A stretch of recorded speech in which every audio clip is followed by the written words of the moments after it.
Carolyn McCardle, public address announcer for your San Francisco Giants, and you're listening to Forever SF Giants.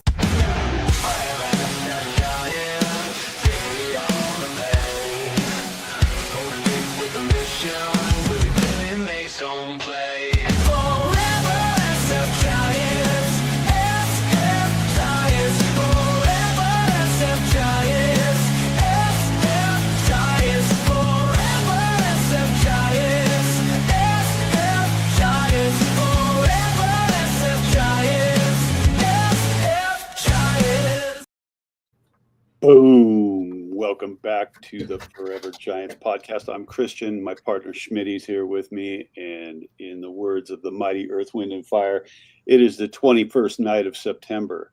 And the Giants have all but eliminated themselves from postseason contention with a week of fail, let's say.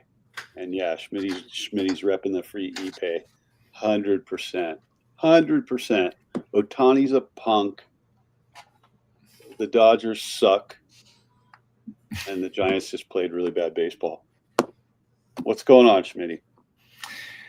Not a whole lot. I mean, what are you going to say? It's 70, looking at my Gucci, it's about that time, 77 and 79. The Giants are 2 games below 500. They just went 1-3 against the Dodgers.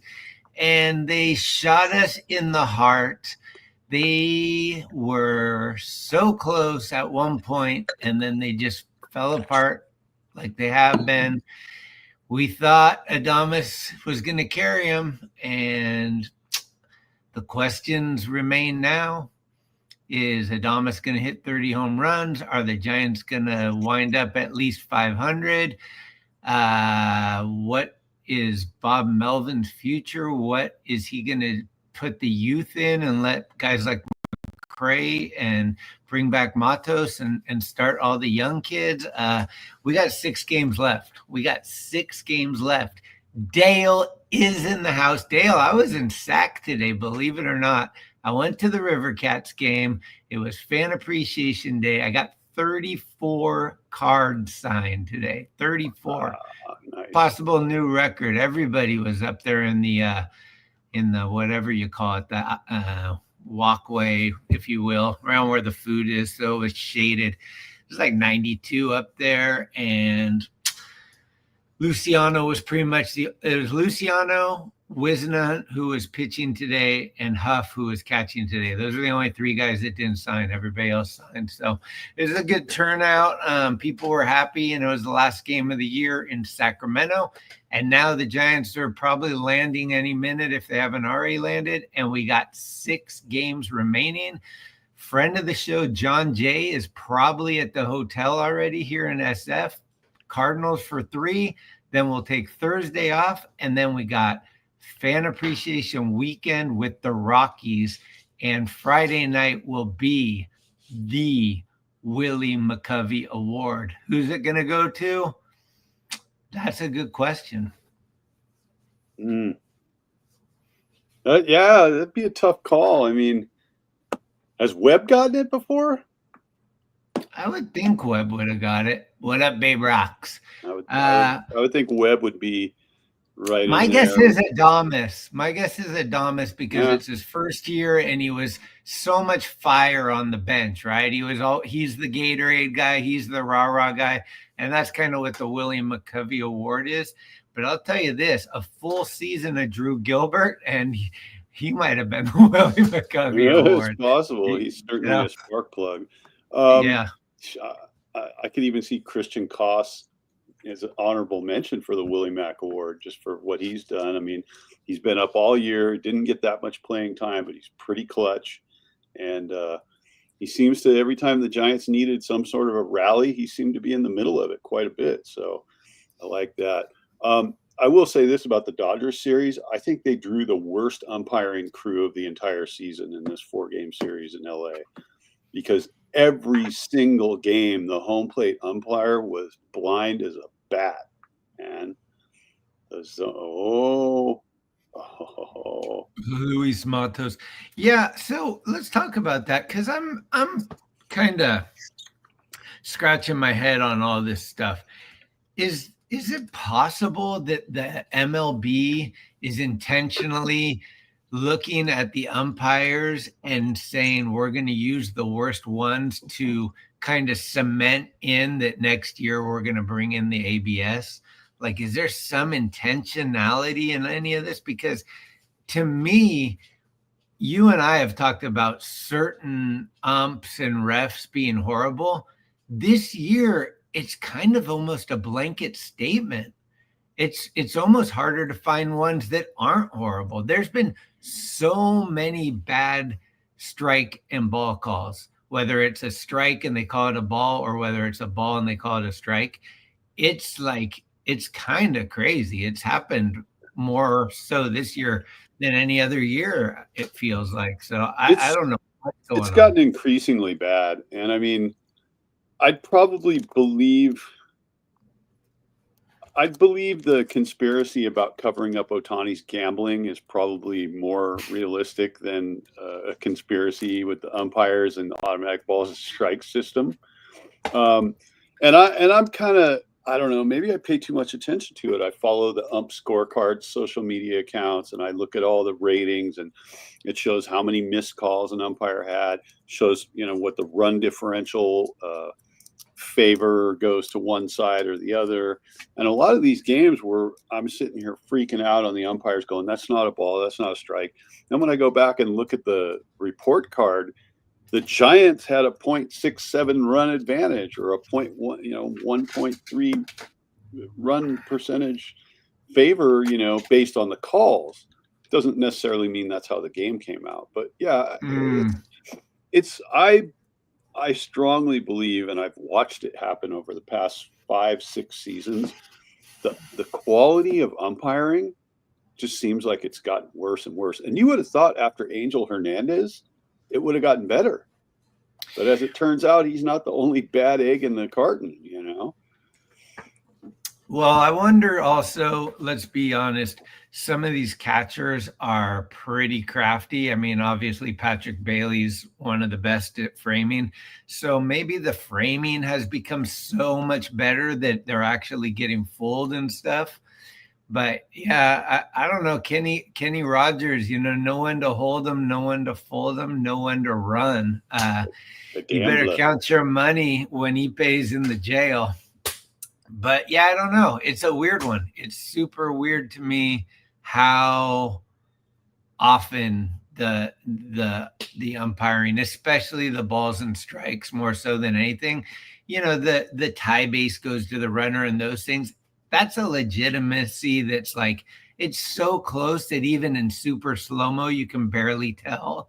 So I don't really judge those ones as much, and they seem fewer between. But the balls and strikes to me has been, and it's like, who was pitching the other day? And it's like, they're I think it was maybe Kaiwei Tang. It was somebody that's not an established pitcher, but he was just not getting anything. Mm-hmm. And I'm like, wow. But how about Trevor McDonald today, huh? This is a deja vu feeling for me, because last year he threw one game at the end of the year and it was really good.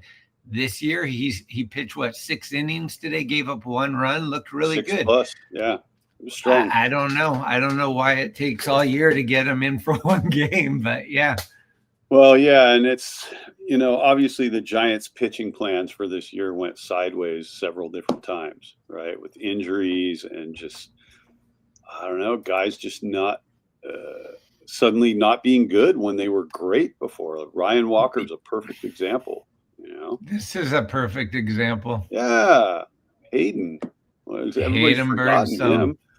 So, yeah, I mean, look, the pitching thing and the umpire thing, I mean, we've had this conversation lots of times, but the whole idea that every day before a game, when Kruko comes on and talks about who the home plate umpire is, so like, yeah, you'll get you get the low strike and the this and the that.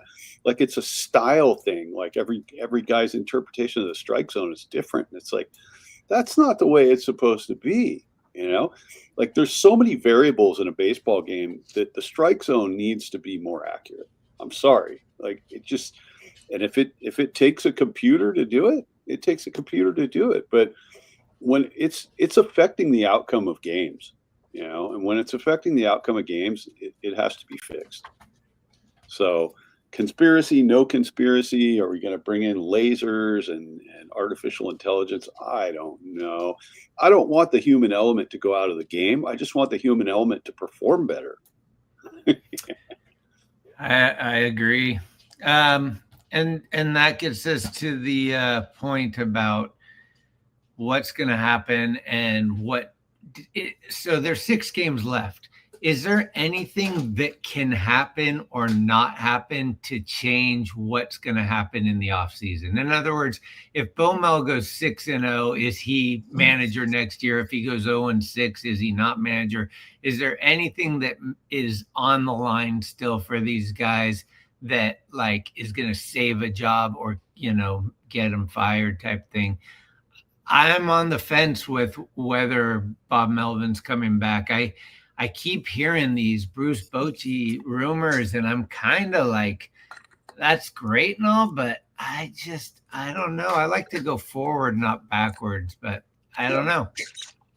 Yeah, I don't think bringing Bochy back is suddenly going to turn things around.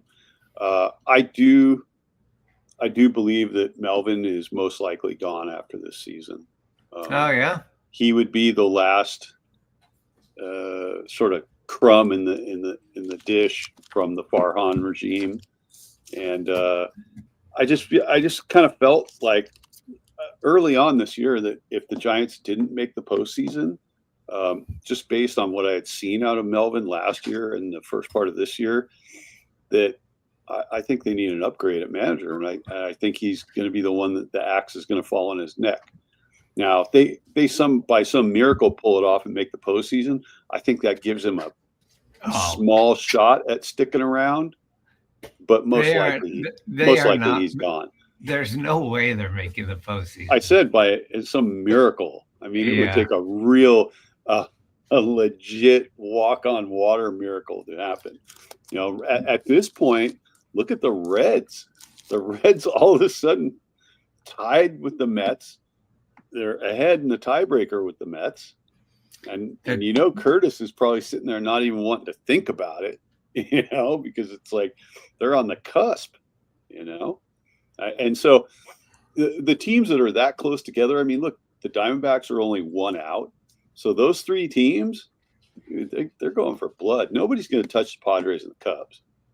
It's not happening. Right the Padres now, are I'm just 5 up. So. Yeah, no, it's the Padres and Cubs. Cubs already clinched in. So, but yeah, for me, I'm just rooting against the Dodgers and Mets now. That's kind of what the end of the season's going to be. I think it will be phenomenal story material if the highest paid player in baseball doesn't go to the All-Star game and his team misses the playoffs after another collapsed at the end of the season where they just tanked. Like the Mets couldn't have given away the wild card any more than they have already. It was like, man, the Mets keep losing. We have a chance. Like, we shouldn't have had a chance, but now we pretty much don't. There's 6 games left, and we're 3 games behind the Reds and Mets. And so basically, I think everybody has to lose every game, and we have to win every game. Yeah, the Giants have to run the table and hope that they get enough losses out of, the Reds and the Mets both. Yeah, it's not happening. To surpass. So most likely not happening, which means most likely Melvin's gone. I don't know when they would announce that if they fire him, but I would think they'd let the dust settle probably after the playoffs and the World Series are done and dusted. Then I think the Giants would do it, because I don't think that Buster would want to do it in the midst of all that going on and just be like a distraction to baseball, whatever. Well, if Bo-Mel goes, then Matt Williams goes, and so is Ryan Christensen. Like they're all like a group. So that's fine. I mean, I love Matt Williams, right? He's like one of my favorite guys that ever played for the Giants. But as a third base coach with some of his sends this year, I mean, dude, are you overestimating how fast these guys are, or underestimating the arms in the outfield that are going to throw the ball in? I mean, made some real questionable decisions over there. And it got to the point where a couple of times guys just ignored him. Right? They ran through a stop sign, or they held up when he was telling them to go because they're tired of getting thrown out. Right? Yeah. I don't know though. Replacing 3 guys, it's his second year. I could see it going either way. I'm not gonna be surprised if they're back, and I'm not gonna be surprised if they're gone. Yeah.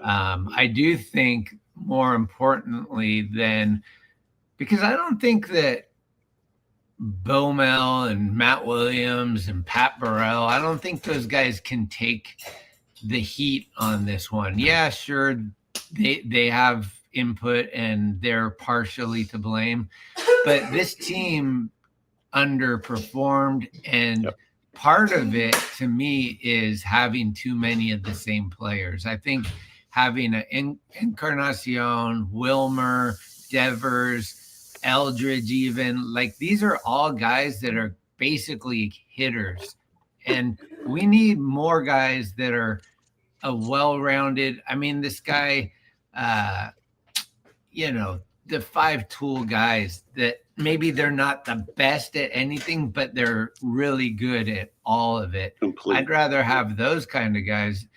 And, we've been rooting for McRae to pull it together because he's so fast, but clearly the Giants, to me, need speed, and they need a variety of players. But more important than all of that, they need a guy that's going to play every day. They need an outfielder like Chapman and Adames that are playing every day, whether it's right-handed or left-handed pitching. I can't handle the lefty-righty stuff. It makes sense sometimes, but to just always, like, no matter what, that's what's going on, it seems bizarre to me, and it has not worked. So the only time I ever want to see that matchup plan sort of go in is when the opposing team is changing pitchers because they want a matchup, right? And you have a guy on the bench who, the matchup makes sense to pinch hit. That makes sense to me. You do it that way, you get into the chess game late in the game where it's a tight game, and it's like those kinds of numbers start to factor in a little bit. But yeah, you're right. Everyday players, and we've been preaching this for years. We hate the platoon system. We hate the matchup thing. We want hitters hit. Hitters are going to hit lefties and righties, None of this switch hitting bullshit. None of this, I'm going to juggle the lineup. And I mean, I'm sorry, but Melvin makes good decisions sometimes. I think more often than not. But this constant juggling of the batting order, the lineups, not knowing when to ride a pitcher, not knowing when to pull them. I mean, a lot of stuff went wrong from the management and coaching side this year. Definitely players underperformed. Patrick Bailey definitely underperformed. Adames in the first half underperformed. Had a lot of underperformance. And then we started seeing the old sort of Farhan Gabe shit where guys were getting shuffled back and forth to Sacramento constantly. And it's like, we've seen this before. It doesn't work. You can't keep sending Luis Matos back after 10 games. Yeah. Like, either keep the guy up and play him or ship him, trade him. What are you going to do? I mean, yeah, he's what? He's 24 now. I mean, he's no longer that young to where you're like, oh, we could just keep bouncing him back to Sac and then his time will come. He's not yet in his prime. Dude, he's 24. His prime starts now, right? So if you can't find a place for that guy, move him and get something you really need. Because, like you said, a lot of players that are the same. Like, you got these outfielders. I mean, Ramos and Matos in a way are kind of interchangeable, except Matos doesn't have the experience and the hitting prowess yet because he hasn't spent enough time at the major league level. You know, I mean, Drew Gilbert and McRae are kind of the same guy. And this whole sort of DH part-time first baseman bat guy, yeah, got a bunch of those. So I don't like seeing it get into this, well, now we're trying to juggle and make matchups and try to get the advantage that way. You should have the advantage by virtue of the quality of the players that you put on the field every day. And they should be the same 9 guys, you know, same 8 guys and your pitcher. Right. Yeah, I'm fine with giving people a day off here and there to keep their legs fresh and all that, but just to constantly go lefty, righty, and why it's with only certain people and not other people. And the whole deal to me is like the guy hits a home run and then he's sitting on the bench the next day. To me, that just screams like, what do I have to do? Right. So I hope that they can change that formula at least. Here's an interesting thing to think about. So you remember back to the first 2 months of the season and Jung-Hoo Lee was just red hot, right? Every game, 2 for 3, 3 for 4. He was getting RBIs. He was spraying the ball, all this stuff. Then he got a little bit cold. And then Melvin started juggling him around in the batting order. He went from being the leadoff guy to hitting 5th. He went from leadoff guy to hitting 7th. And then he's hitting 8th. And then he's leading off on Thursday, but Friday's in the 7 hole again. Right? And it's like, hey, like, did you ever stop to think that maybe that's part of the problem? These guys baseball players are creatures of habit. They're into routines, right? They have to have consistency because it's a long season. You can't deviate and start screwing around and trying things. I mean, every once in a while they talk about guys adjusting their swing, adjusting their pitching mechanics. But the reality is, like, you get into a rhythm and you got to stick with it. So if you're moving these guys all over the place, I mean, it's worse if he was playing all these dudes at different positions all the time too. It would make it even worse. But I think the batting order thing was a real problem, you know? Yeah. Because it didn't seem like there was a plan, right? Like when you're setting your batting order and you see the players that you got and you go, okay, I want to put this guy in the leadoff spot because he's got a good on-base percentage and he's fast. Okay. Makes perfect sense. I want my number 2 guy to swing a good bat. I want him to be a guy who's got, you know, hits for average, right? My number 3 guy, I want a guy who hits for average but has some power. My cleanup guy, I want real power. You know, I want a guy who hits balls to the gaps, hits balls over the wall. And then the rest of it, you kind of fill in. But like, it seemed like Melvin didn't really have a plan. It was just kind of like, let's roll the dice and see what order we're going to come up with today, right? It never made sense. Yeah. I mean, to me, you don't bat Adames and Chapman next to each other. You never bat Chapman 4th, and you don't have Jung-Hoo Lee lead off and then move him to 7th. I think what happened was Jung-Hoo Lee went to New York. He went to a couple of stadiums that were small. He hit some home runs, and all of a sudden he thinks he's a power guy, and that changes his whole swing. He stops hitting to the opposite field. This guy needs to be spraying the ball like he's Rod Carew. He needs to just be hitting the ball into gaps and running. He's a great doubles, triple hitter. He doesn't need to be going for the long ball. And that, I mean, even my wife is watching the game and she's like, does he just ground out to second base every time? And I was like, pretty much. It's pretty crazy, you know? So it's like, what's up, Chardal? And Dale, you get one good defensive play and I don't know if we can just say we're putting to bed the ridiculous narrative that Eldridge can't play defense. I think we'll give him a full season and you'll see plenty of him fumbling around. But I like a big guy at first. He reminds me a little bit too much of Brandon Belt, which for me is a negative because I hate Brandon Belt. You know, that Ophi, like, blah, blah, blah. But the guy, size 16 feet. Yeah. When he hits the ball, it's scary. He hits the ball hard. I hope he can hit his first home run at home this last week. You know, whether it's if he doesn't do it versus the Cardinals, the Rockies are obviously his best opportunity. So I hope he gets one in the water this week. And also Rafael Devers, the challenge is still there. once you hit a splash hit, I'll buy your jersey. I keep saying it, and you keep not doing it. So, yeah, those are also up in SAC today. I saw these two guys for the first time in a long time.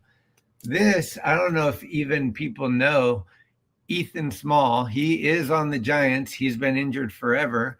And then our guy Cole Waits, he was up there healthy. And I mean, these guys have both been injured for probably 2 years, if not off and on. But most of the last 2 years, these guys have been on the IL. So it was cool seeing those guys. And I even gave Cole a little like, hey man, good to see you healthy. Like, how you feel, bro? And he was like, believe me, it's fun when you go to the AAA because you're kind of like on the same level as those guys more so. You don't get that prima donna attitude as much unless it's Luciano or one of the proven guys. Yeah. Well, Cole Waits was supposed to be the second coming of Josh Hader, right? I mean, kind of looks like him a little bit. He's right-handed, but throws really hard, nasty. Yeah. I mean, we got to see him only a few times, the major league level, and then he got hurt, and then it's just like kind of vanished into the vortex of SAC for a while. But yeah, I'd like to see some of those guys back up next year, and I feel like the Giants really need to figure out pitching wise what they're going to do, right? I mean, that Robbie Ray, I went through his numbers the other day, and I love Robbie Ray. I think he's a great pitcher, but he gives up a lot of home runs. Okay. And I think that if he went out and he learned this changeup in the offseason and it's made him a better pitcher and it's made him harder to hit, lay off the fastball a little bit, dude, because his fastball gets crushed, And so you got Webb, you got Ray, you got Roop. I mean, we know those guys are going to be solid, but where do you go from there? They played around with Wisenhunt a little bit. He got hurt. Kaiwei Ting isn't it, and the cat that pitched today pitched great, but I mean, we've seen him in 3 games in 2 years. So they're going to have to go pitcher shopping, I think, for a rotation guy, and definitely to shore up the bullpen. Right. I think Peguero's been getting knocked around a little bit lately. I mean, the Dodgers, sure, but it's like something, I don't know what happened. Kind of losing it. Maybe he's not used to the workload. So there's that. And well, he only has a couple pitches too. So once you get kind of a read on him, it's like, I think the off season could be good for him to work with somebody and develop another pitcher or two. I hear a lot about Gray. I keep hearing the Giants are really going after Gray. And to me, it won't surprise me if Robbie Ray gets Carlos Rodon. Like, get rid of him now while he's at the top. Like, I don't think he's going to have another year like he did this year. This year was like really phenomenal, and it might be worth just trying to trade him while he's worth a lot and getting some maybe younger talented arm. They definitely, I don't know, everybody's on the Verlander wagon now. It's so funny. Same people that were saying, oh, he's 42, what are they doing, are now saying, I think we should sign him for another year. Whether they do that or not, I kind of don't care, because I think Verlander should be the number 5 starter if he's on our rotation. And if Landon Roop's in there at like 3 or 4, I think we need another 1 or 2 to add to this team. Yeah. Obviously, we never have enough pitching. Like this year, we thought we had way too much and we ran out again. So it's really good. I'm praying for Birdsong. I love the kid, but apparently he still hasn't really found his control. That's concerning. Landon Roop looks like a stud if he can stay healthy. I'm excited about him. We all know what Logan Webb can do. Wisenhunt, he's right now, to me, he's like a borderline number 4 guy that like I could see him falling apart or getting better. Like it's how did he look today when he pitched? He looked good. I mean, but it's a whole different. It's a way different thing up there, even though they say that triple A, whatever that league is supposed to be a tough league to pitch in, but I don't know. I just like watch him when he's in Oracle and when he's like in other parks and when it's full and you've got the pressure of the pro stuff going on. It's interesting to me that I don't know. Am I missing something? This statement people can tell me I'm wrong, but has Willie Adames, Rafael Devers, Matt Chapman, those are our three big dogs, I would say, right? Have any of those guys had a huge moment in a big situation? Because I feel like almost 9 out of 10, they strike out when it's a real important, like, this is a game deciding moment. They tend to not come through. Willie Adames hit 28 home runs, but I don't think any of them were like in the 8th or 9th inning to like win the game or put us above. Chapman strikes out a lot in these clutch situations. So I know Wilmer did a lot of early clutch, big time moments. Patrick Bailey's had a few. But our big dogs, I was really hoping Devers was going to put some damage into Dodger Stadium and kind of set up the future as I'm here and, I'm going to be a presence. Like he with the Red Sox, he was huge in Yankee Stadium. So I was just hoping that that's going to be the model going forward. We need somebody that's a big time player that wants the bat in those big moments and comes through. I don't feel like we really have that guy. I think Wilmer was kind of that guy. And then he maybe he was gassed a little bit, but I don't know. I have a feeling that Casey Schmidt is going to be one of those kind of guys moving forward. And I do think that Devers and Adames next year, I think that they're going to be settled in and healthy, and I think we can expect more out of them next year for sure. I don't think either one of those moves was a bad move. I think they're great moves. We need more of that star power in San Francisco. And I sort of feel like the guys, the unlikely heroes this year, guys that you didn't expect something out of that actually got it done. I mean, that's all great. And it's a wonderful story. It makes you feel good leaving the ballpark. But, yeah, you're totally right. You're depending on those guys that you bring in to be the clutch guy. It's like last year in the playoffs with Soto in that game with that at bat, right? That at bat is like all time in terms of like, he's just sitting there looking out at the pitcher going, I'm going to fucking hurt you. I'm going to hurt you, and shaking his head and just being like, you could tell he was going to do something just evil, right? And he was going to hit a home run. I mean, there was no doubt. And that's what you want. You want the guy that's going to come in and be like, this is the moment. This is why I play the game. So I can come in here and hurt you, and take my team over the top. That's gotta have it. So yeah. Devers, this series against the Dodgers, he struck out a lot. And I think part of it's maybe just I think a lot of these guys this time of the year they're gassed for one thing, but I do think the frustration of sort of being a half game out of the wild card a week ago, and now they're like 3 back, and it's looking like it's not going to happen. There's probably some frustration that bleeds over into how you play the game. I don't see how there can't be. I mean, everybody was they played such a schizophrenic season this year with the ups and the downs. It was nuts. It was torture ball, right? They'd get on a hot streak, and we'd be like, yes, and then all of a sudden it's just like, what happened? You guys were great last week. This week you suck, So it's just, ay. Well, here's the question I got for everybody. I think a lot of you guys like football, and that's fine. I don't.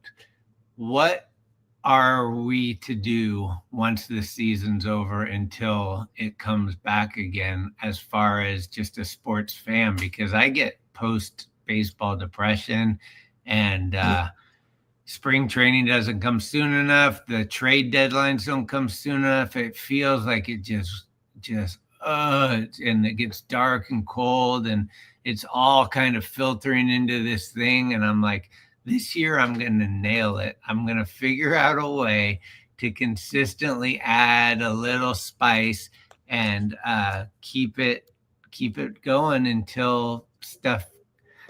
Yeah, fall ball. Arizona fall ball is on the table. Actually, I'm thinking about going. There's a game, I believe the 18th or something, where there's like 3 games at the same stadium. I think that'd be a good day to go. You could just go to one stadium and see like 2 or 3 games. But baseball overload. That'd be awesome. Yeah. 9 hours of baseball. Hockey and basketball, sure. I definitely filter that in a little bit. I might even start reading, guys. There's a chance I could have a book in my hand from time to time. Who knows, Is there there's not a World Baseball Classic this year, is there? I think next year, maybe. Okay. Because that kind of, the last one was pretty exciting, actually. Some of those games were good. Watching the Central American teams play each other is a blast. They're fun. Right. Watching like Japan, Taiwan, those teams play each other, it's fun. It's fun, Hotter than wasabi right there, baby. There you go. Yeah. No, I wonder what people do. And I guess people kind of fall in love with another sport for a while and just fake it till you make it kind of thing. I've done it with basketball sometimes. It's like, oh, I'm going to get into the Warriors for a while. But it's like, I like every day, dude. I like waking up and like hearing about yesterday and getting stoked for tonight. I love that. And the sun is setting on the Warriors, right? Oh, so WBC is in March. Steph's getting old, and there's just a lot of things that are no good. I can get into Sharks hockey a little bit, but I just don't. Football, it's just not even remotely interesting to me at all. I'd rather look at all the read through who all the free agents are going to be in the off season and who's going after what, and just I don't know. It's a rough time of the year. I think they got to change how they do the hot stove. They got to make it more like things are happening instead of dragging it out so much. It's really a bad way they do it, because I think football and basketball handle it much better and it's more exciting. Yeah, no, we talked about this before. I think that the English Premier League soccer does it the best. They have the transfer windows. They have these short periods of time, 2 or 3 times during a season, where teams can barter and trade guys and move guys around, but it's a really short window, and then that's it. Everybody's stuck with who they got until the next window opens up, right? And it's just, last year and the year before that every day waiting for something to happen, and the people on the MLB network, it's like they're just on this loop of oh, where will this guy sign and where will that guy sign, trying to posit their opinions about where they think somebody's going to go. And it's just, it sucks, all the drama, and then it's all anticlimactic anyway. Well, of course we knew Ohtani was going to the Dodgers, duh. Yeah. So, well, it'll be interesting to see. Yeah, speaking of all that, just Kershaw is done, finished, retired. What do you mean? He's going to pitch in the postseason. Yeah, but he's done after this year. Yeah. So, last time the Giants ever see him, and good riddance, right? Yeah, it was a rough 4-game series in LA. I'll tell you that.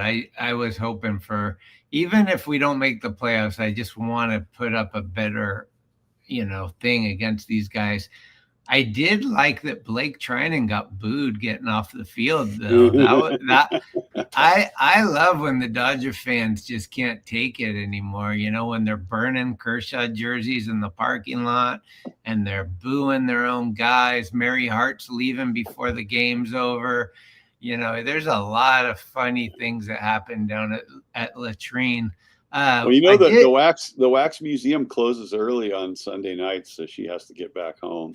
Ooh.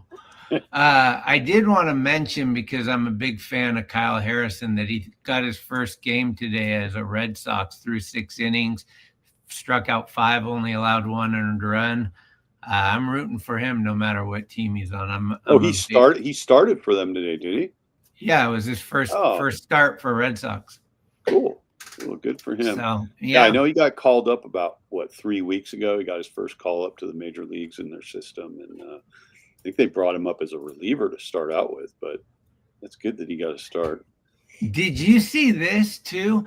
So Bryce Eldridge got his first hit yesterday, and then his mom caught a foul ball. Wow. In this, I don't think it was the same inning, but Matt Chapman hit a foul ball and his mom caught it. And it was the same game that Bryce got that double, which was his first major league hit. Yep. I mean, this stuff is insane. It was so what? That really happened? Yeah, that's cool.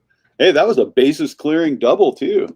That was the hit that the Giants have been looking for all year. And that's a big moment for a guy that's 20 years old in Chavez Latrine. This is hey, I'm coming, guys. I'm here. And next year, I'm going to be here every game, So Kershaw leaving, this happening. It's going to slowly. Mookie Betts is getting older. There's a lot of reason to be optimistic. I don't think the Dodgers are going to make the World Series this year. I think for sure somebody will knock them out. Yep. And to me, it's just a bunch of overpaid people that are good but very fragile. Yep. Well, look at Will Smith. Probably won't even be back for the postseason now.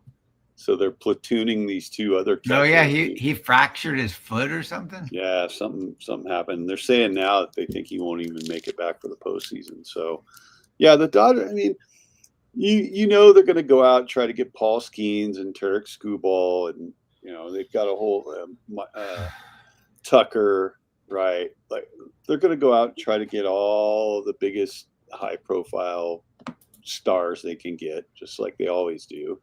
And defer all the salaries, do the tax evasion thing, but it's it's tired, man. It's getting old. And I mean, it's next year could be the last year for a minute, because when the CBA expires, if they haven't worked out their differences, 2027 could be opening up with a bunch of scab labor in the major leagues, right? Yeah, that's scary to think about. I'm trying to just put that in the back burner and not think about it till we get there. 77 and 79, 6 games left. What are we going to end up at? Can we get 80 wins, or can we get 80? What would it be? 81 is at 500. So that would be 4-2 would be, they have to go 4-2 to end the season at 500. We got to sweep the Rockies, so that's 3. We got to win 1 out of 3 against the Cardinals, so that's 4. We should be able to take 2 out of 3. Could we win all 6 and end up 83 and 79? 2 games away from what I predicted, because I had 85 wins for this year. Yep. Dale, what do you think? It's possible. I mean, they've done okay against the Cardinals this year, I thought. They played the Cardinals aren't traditional Cardinals team. They're not as tough this year, but the Giants have played them pretty well. And of course, the Rockies at Oracle, the Giants own them at Oracle pretty much. So it's possible. I mean, how cool would it be if they just ran the table and won all 6? Yeah, I think it'd be a great way to go into the off season with just a little bit of pep in our steps, right? It's like, okay, we're not going to the playoffs, but we're feeling good about this team improving, and it got some more pieces. Hopefully they're going to get more pieces in the off season, and next year we're going to come to battle. And I swear to God, next year, if they don't make the playoffs, heads are going to roll. Like next year is kind of playoffs or die, like it's time for sure. Eldridge should be here, and we got Devers, and it's a matter of just keeping the pitching healthy. And Buster doesn't want what's going on right now. He wants a winning team. He wants a postseason team. It's just, he's not going to stand for it, I don't think. Yeah, no, I think not. Dale 79. We're getting at least 81. We're getting at least 81. I'd like to see 83. Yeah. Pitching and trade for hitting. I like it. Yeah. Well, Glenn was right about one thing, maybe, and wrong about the other thing. He was wrong about backing Wilmer and saying Wilmer is the best thing ever in San Francisco. But he kept saying all year that they were a 500 ball club, and he put the bad juju on it, and here they are, sub 500 with 6 games to go. I wish he'd been wrong about that. Before I forget, I have a movie suggestion for you. Do you guys like kind of not so much horror, but kind of weird horror type movies, creepy movies? We just watched Late Night with the Devil. Very interesting. It's a 1977 late night talk show thing that just goes totally awry. It's like, it's cool. So. Have you seen the Popeye horror movie? Popeye horror movie? No. Yeah. Yeah. Popeye is like a horror. It's crazy. Somebody was showing me some scenes from it. It's like a full horror movie, and it's Popeye, like this gnarly guy. Pretty crazy. I thought the Popeye with Robin Williams was kind of a horror movie just because it was so weird and freaky. You remember that with Shelley Duvall as Olive Oil and God. Yeah, no, I remember. We just watch TV shows. We haven't movies. There's not that many good movies anymore, so we just pretty much dive into series and documentaries and stuff. Waiting for the next season of The Bear. Meet the Feebles, D-Boggs. I love you, man. That we had that VHS tape at the house that I lived at with the ramp in our backyard, and we would play that all the time. We'd get hammered, and then that would come on at the end of the night religiously. My roommate Marty had a copy of that, Bad Taste, and I forget what the other one is, but Bad Taste is pretty crazy too. Yeah, I did horror for a while. I'm not a huge horror guy anymore. But when you're with like in a party atmosphere, you got a bunch of people, it can be good. It's a bad genre. Most horror movies are really terrible. Yeah, no, for sure. I mean, The Shining is great. There's a handful, but a lot of them are really bad. Alien Earth has been really kick-ass so far. I hear. I haven't watched it yet. That's good. Yeah. Well, if you're a fan of the original Alien movie and, to a lesser extent, maybe the second and third ones, the guy who, Josh Hawley, the guy who's directing and producing the show, is like, it's really true to the original Ridley Scott film, Okay. a lot of things. And there's a lot of, there's a flashback episode kind of goes back in time and kind of explains some things that happened, and they did almost like scene recreation a little bit. Like they created scenes that were kind of mirrors of the original movie with different characters in a different scenario. But it's like, that's the Alien's one of my all-time favorite movies, so I'm super hyped on it. Series cool. has been good so far. Yeah. Okay. Interesting. Yeah, I might check it out. Anyways, what we should next time we get on, we should go through some of the 2026 free agent lists and just see what potential targets Buster might, have some interest in, because they're going to have to make some moves, and I think they're going to definitely have to pick up some free agent signings. I don't think they can do it all in trades. I agree. Yeah, let's do that. Let's get a list of all that stuff, and then maybe we'll have open mic night too as a finale. We're going to have, 2 more series. We'll check in from time to time in the off season if there's any news or whatever, but we'll probably be a little more dormant during the winter. And so if you guys have any desire to come on, please let us know. I know Chardal is probably wanting to come on, but I'm pretty sure Chardal scheduled himself for like September 26th. I think we got you on at September 26th at like 6:45. That's next week. Yeah, next week for the Rockies. You know what I'm saying? Some bullshit. What kind of BS is this? What kind of BS is this? This is some bullshit. What? That was some bullshit. And one thing I'd also like to add, because people just don't want to talk about it for whatever reason. Apparently the bunker is no more. Apparently the bunker is no more. Apparently the bunker is no more. Yeah, it's been a minute. What, any news, any rumors, anything about the bunker? I don't know.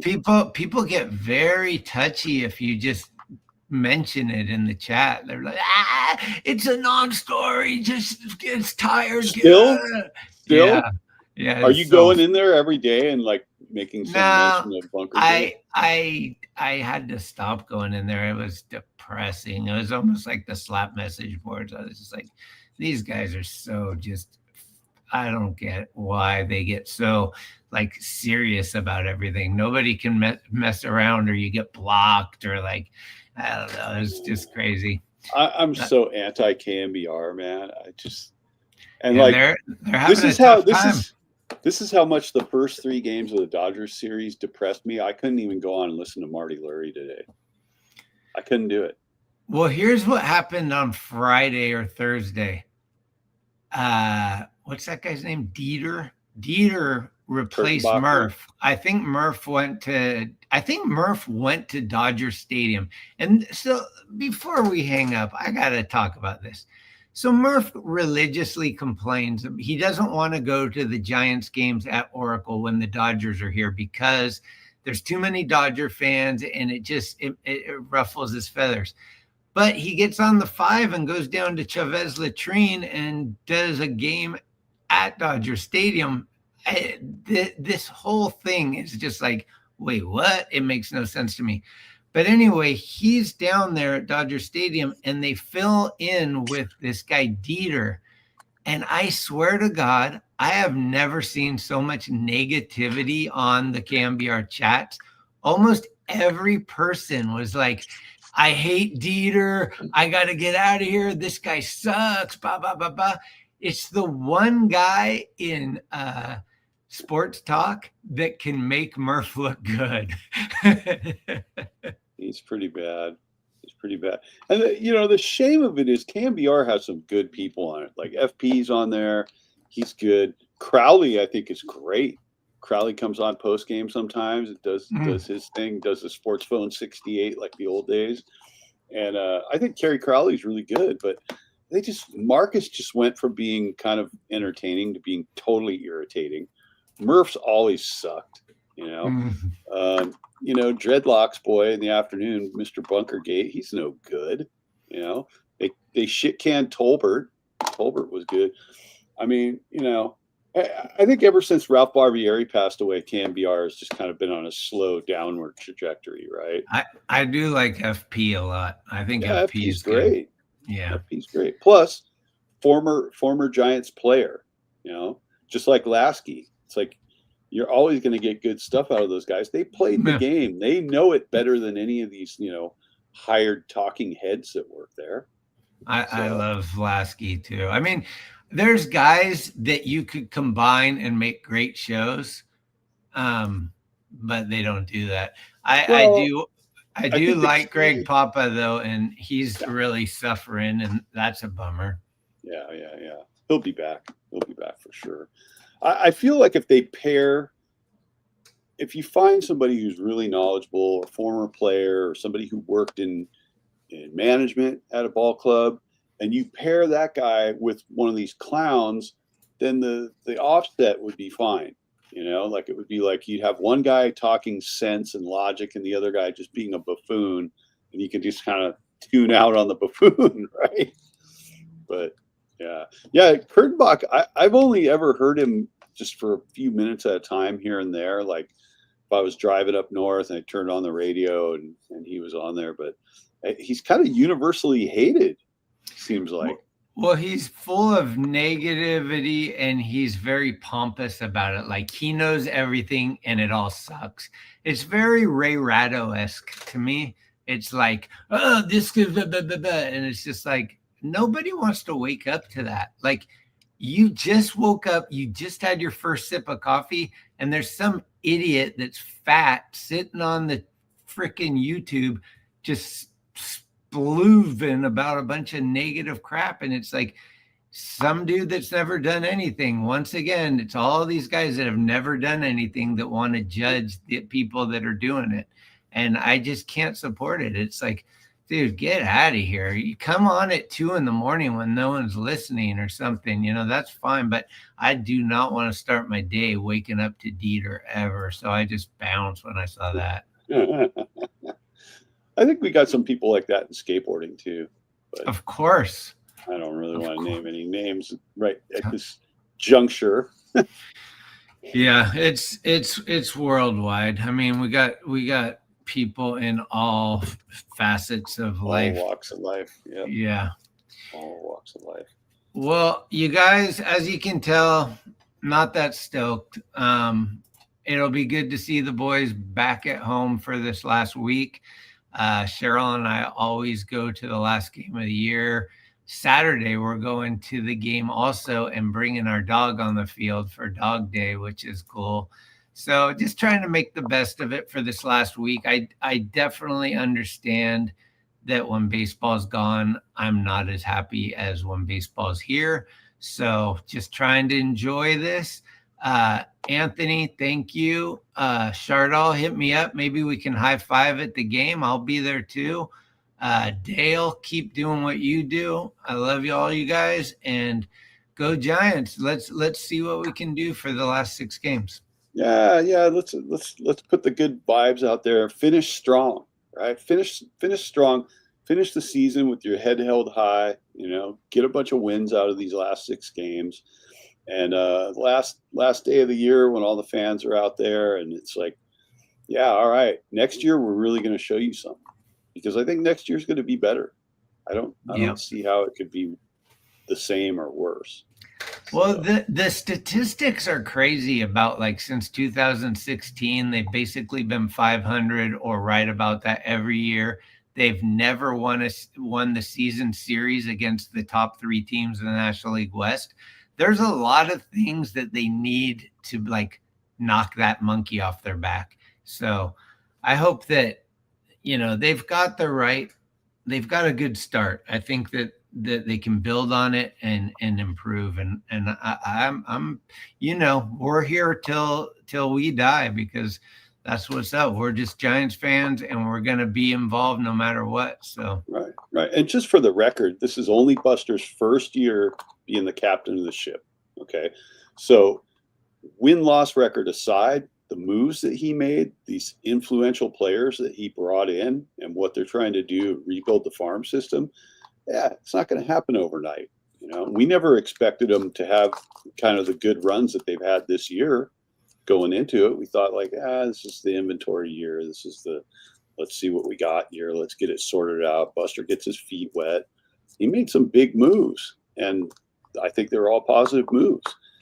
Gage is turning out to be a little bit of a question mark, but aside from that, everybody else he brought in has been a positive influence on the team. So we got that to look forward to. And I got to meet this guy today for the first time. He'll probably be a part of the future. Tidwell. Blade Tidwell. So yeah, there's a lot of stuff to kind of be stoked on. Some of these guys in the minors are looking really good, and they should be here soon. We'll see what it brings, right? Yes, Ray Barbie, he might have invented the no comply in street. He definitely has one of the best no complies on the planet, guaranteed. Yeah, raise the style, man. Definitely. Best street dancing you've ever seen. Yeah. Yes, indeed. Yes, indeed. Well, just remember, free ePay and bunker gate. Those are your two things we got to work on before 2026 opening day. Hey, and by the way, if you haven't seen the new schedule for next year, the Giants open up at home versus the Yankees. So that's something to be pretty hyped about. The Giants have not opened up at home in years. And to open up as the first game of the season with no other games against the Yankees right here in San Francisco, I back that hard. That's going to be really exciting. So that's all we got for this week. I'll be out at the yard tomorrow trying to high five John Jay. Maybe I'll get a little John Jay on video to remind us that he is a friend of the show. Yeah. I will stay safe out there, everybody, and let's go Giants. Let's finish it up strong. Let's get above 500. Yeah. Let's go. And remember to always let Buster lead the way. It's time to go. Let's go, San Francisco. Let's go, Giants. Dude, that was one of the most mind-blowing shows I've seen to this day. Do that, drop that kid. We're in the memory-making business.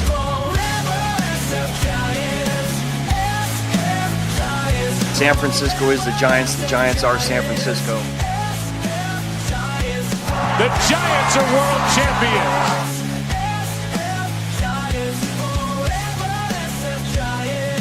See you soon. Thank you. And I am forever a Giant.